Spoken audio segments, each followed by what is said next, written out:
Assalamualaikum warahmatullahi wabarakatuh. Pada kesempatan kali ini, saya akan menjelaskan tentang sistem informasi keuangan.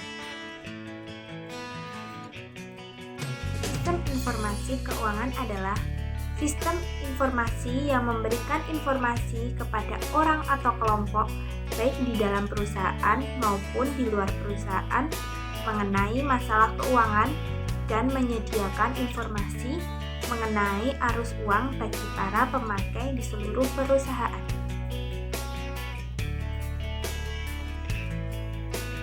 Subsistem informasi keuangan adalah 1. Sistem informasi akuntansi, yaitu menyediakan data input bagi aplikasi keuangan. 2.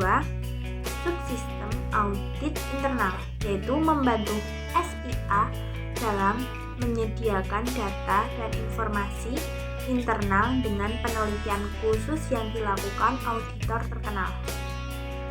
Dan yang terakhir adalah subsistem intelijen keuangan, yaitu mengumpulkan informasi dari elemen-elemen lingkungan yang mempengaruhi arus uang masyarakat keuangan, pemegang saham, dan pemilik serta pemerintah. Selanjutnya adalah subsistem output keuangan yang terdiri dari 1. Sistem peramalan, yaitu melakukan peramalan jangka panjang antara 5-10 tahun ke depan untuk menyediakan dasar bagi perencanaan dasar strategis.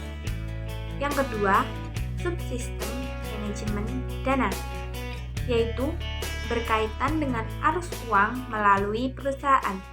Dan yang terakhir adalah pengendalian, yaitu menyiapkan anggaran operasi tahunan dan kemudian menyediakan informasi umpan balik kepada manajer sehingga mereka dapat memantau biaya aktual dengan biaya anggaran.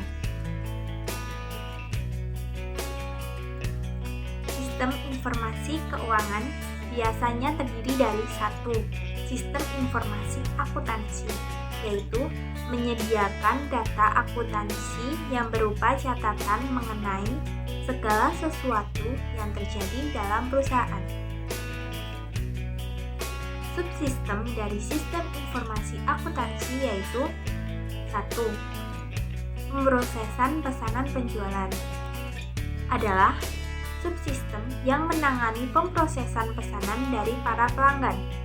Yang kedua, pemrosesan persediaan, yaitu subsistem yang menangani perubahan dalam persediaan dan memberikan informasi pengiriman dan pemesanan kembali.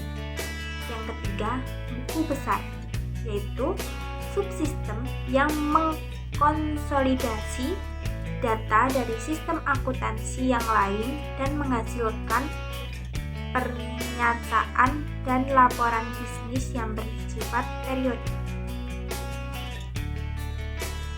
Yang keempat, piutang dagang, yaitu subsistem yang mencatat piutang pelanggan dan menghasilkan faktur. 2. Sistem informasi anggaran, yaitu menyediakan informasi keuangan bagi manajer keuangan. Proses pembuatan anggaran biasanya melalui 3 pendekatan.